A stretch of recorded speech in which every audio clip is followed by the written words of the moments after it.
नमस्कार। बहराइच की घटना ये भी बताती है, ये भी जताती है कि केवल थानेदार, दारोगा और सर्किल ऑफिसर ही नहीं, पुलिस के प्रशासन के बड़े अधिकारियों को भी और ज्यादा एक्टिव रहना होगा, और ज्यादा सक्रिय रहना होगा, और ज्यादा विजिलेंट रहना होगा, सतर्क रहना होगा, और जरूरत हो तो खुद भी जमीन पर उतरना होगा, सड़क पर उतरना होगा। बहराइच की घटना के बाद जो हिंसा हुई और जो एक 22 वर्षीय युवा राम गोपाल की नृशंस हत्या हुई, उसके बाद दरोगा, थानेदार और सीओ हटा दिए गए। लेकिन इतने से समस्या समाप्त नहीं होती। आईएएस और आईपीएस अधिकारी हमेशा सुरक्षित जोन में क्यों रहें? ये बड़ा प्रश्न है। कितनी भी विभत्स घटना घट जाए, कितनी भी लोमहर्षक घटना घट जाए, आईएएस और आईपीएस अधिकारी अधिकांशतः कंफर्ट जोन में ही रहते हैं। बहुत होगा तो तबादला हो जाएगा कि बरेली से मेरठ चले जाओ और मेरठ से आजमगढ़ आ जाओ। तबादला सजा नहीं, तबादला दंड नहीं। ये बहराइच के बाद ये सवाल तेजी से उठ रहा है और प्रदेश भर में उठ रहा है। संवेदनशील इलाके और धार्मिक कार्यक्रम, ये एक नाजुक किस्म का कॉम्बिनेशन है। क्या इस कॉम्बिनेशन की सेंसिटिविटी, इसका अंदाज बड़े अधिकारियों को नहीं होता है? होता है। और मुख्यमंत्री जी ने तो खुद एक वीडियो कॉन्फ्रेंसिंग की थी। उत्तर प्रदेश के हर जिले के, हर जोन के, हर इलाके के बड़े अधिकारी उसमें शामिल थे, जिसमें उन्होंने बताया था कि धार्मिक तीज, त्योहार, पर्व, शोभा यात्रा, इस तरह की जो चीजें हैं, ये जो फेस्टिव सीजन है देश का, प्रदेश का, इसमें कितनी मुस्तैदी बरती जानी चाहिए और कैसे काम होना चाहिए, सबकी जिम्मेदारी तय थी। फिर ये घटना जब घट जाए तो गर्दन केवल सिपाही की नाप दो, होमगार्ड की नाप दो, चौकीदार की नाप दो, दरोगा की नाप दो, इंस्पेक्टर की नाप दो, बाकी सारे लोग रिपोर्ट देंगे, लेंगे। बस रिपोर्ट लेने देने से आगे जाकर दंड विधान तय होना चाहिए। केवल बहराइच का प्रश्न नहीं है। बहराइच के बाद मैं दो खबरें देख रहा था, एक देवरिया की और एक कौशाम्बी की।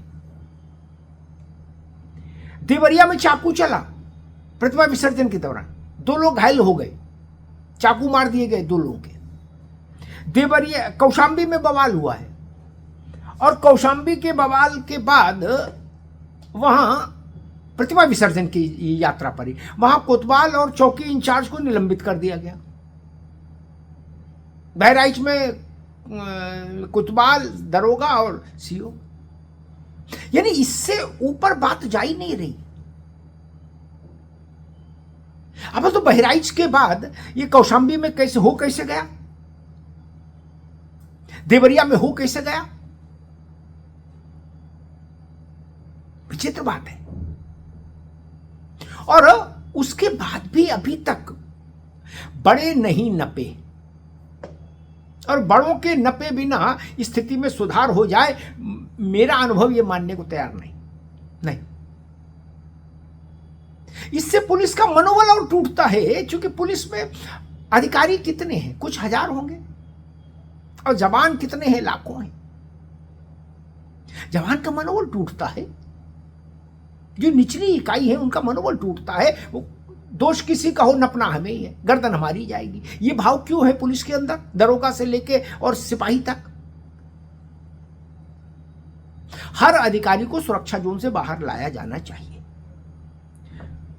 कल डीजीपी प्रशांत कुमार ने एक वीडियो कॉन्फ्रेंसिंग ली, पुलिस महकमे के सारे बड़े अफसरान उसमें शामिल थे। उन्होंने 3 जोन के एडीजी जो थे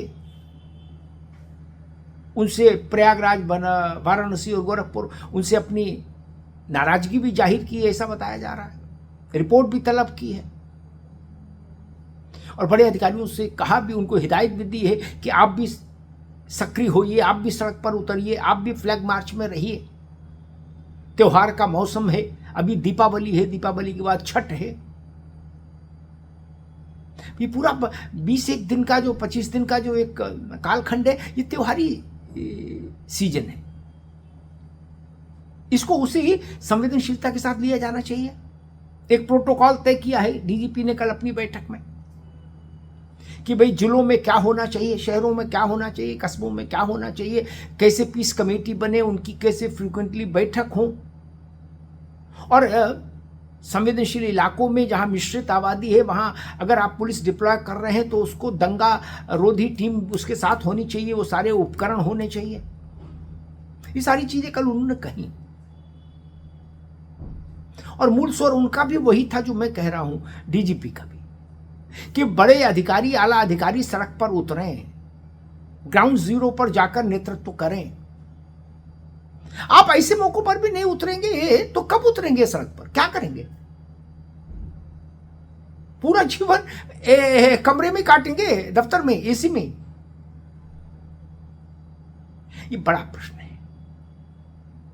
और बड़ा प्रश्न जब हो, बड़ी परिस्थिति जब हो, तो बड़ों को भी दंड मिलना चाहिए। पुरस्कार बड़े को मिले और दंड छोटे को मिले, ये इस भाव से फिर व्यवस्था नहीं चलती। हमको बहराइच ने बताया, देवरिया ने बताया, कौशाम्बी ने बताया, ये घटनाएं घटी हैं।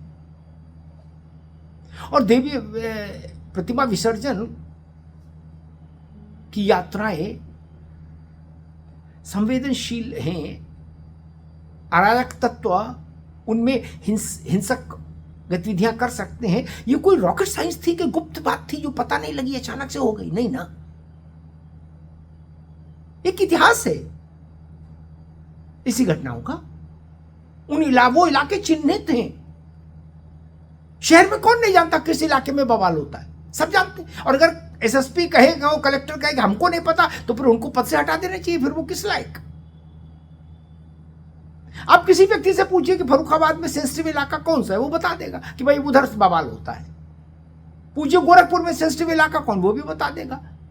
पटरौना में कौन सा सेंसिटिव इलाका है, वो पता लग जाएगा। आप रिक्शे वाले से पूछ लीजिए, पान वाले से पूछ लीजिए, कचौड़ी वाले से पूछ लीजिए, स्कूल के मास्टर से पूछ लीजिए, सब्जी वाले से पूछ लीजिए। जब सबको पता है तो एसपी साहब, कलेक्टर साहब, इनको नहीं पता होता है?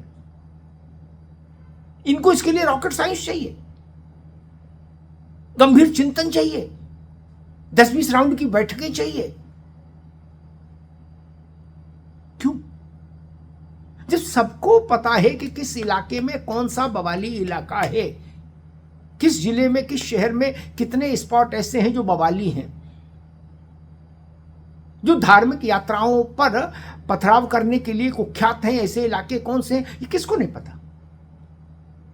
तो उन इलाकों में सर्वोच्च स्तर की सख्ती करके आप ऐसे यात्राएं सुरक्षित क्यों नहीं कर देते? ये बड़ा प्रश्न है। तो अब देखना ये है कि दो विषय, एक तो छठ तक प्रदेश में शांति रहे, अमन रहे, चैन रहे, धार्मिक आयोजन सफलतापूर्वक, सुरक्षापूर्वक संपन्न हो जाए। और दूसरा ये कि ऐसी बहराइच जैसी, देवरिया जैसी, कुछ कौशाम्बी जैसी घटनाओं पर बड़े अधिकारियों की जिम्मेदारी तय होनी चाहिए, जवाबदारी तय होनी चाहिए और उनको दंडित भी किया जाना चाहिए। कोई अधिकारी सुरक्षित जोन में नहीं होना चाहिए। ये नहीं होना चाहिए कि नहीं हम तो अब इतने ऊपर आ गए, अब हमारा क्या होगा। नहीं, आप सरकार के मुलाजिम हैं तो दंड विधान के अंतर्गत आप भी रहें, केवल सिपाही नहीं, केवल दरोगा नहीं। धन्यवाद।